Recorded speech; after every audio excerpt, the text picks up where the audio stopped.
Hey there, it's me. Let's continue our Q&A with part 2.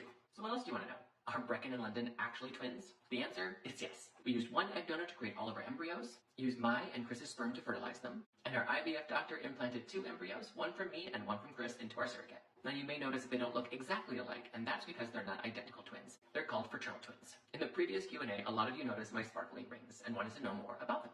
So this band right here is my original engagement ring, and when Chris and I got married, I decided that I didn't want to add a second band at that time, so I utilized this ring also as my wedding band. Up until last October, this has been the only ring I've worn over the last 12 years. And then late last year, after months, if not years of contemplating, I finally decided it was time to design a second ring. The diamonds represent our family as a whole, with the center stone for Chris and the side diamonds for Brecken and London. What did I do prior to becoming a stay-at-home dad?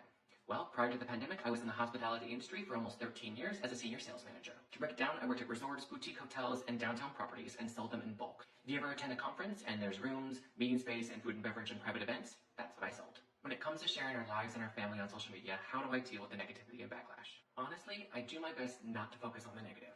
I'm around my kids constantly, and even with Miss Allison here to help, I can't and I won't let negative comments and negative energy affect the way I'm going to parent and be present for my children. When we first started sharing our fatherhood journey after our kids were born, I let everything get to me. I didn't have thick skin. I cared too much about what other people thought. Until finally I said, you know what? Enough is enough. I'm never going to please everyone, and not everyone's going to like me. I just had to ignore those negative actions and focus on the positive and the good. And I must say, the community we built on social media has been truly life-changing, uplifting, and so positive. So thank you. Pardon the pun. When it comes to real and honest parenting, do I ever need a personal tap out when it comes to meltdowns and tantrums? Absolutely. I know most of our content is joyful and uplifting, and as it should be, but I do try my best to show real, authentic moments when it's appropriate to do so. I am far from a perfect parent, even though some of you might think that I am, but it's taken me a lot of time, effort, and patience to get to this point. Do we get recognized in public? The answer is yes. Does it happen every day? No. But luckily when it does, every single person that has approached me, my kids, Chris, our entire family, have been super genuine and kind, and we thank you so much for your love and support. We have time for a couple more questions. Do we still have Miss Allison?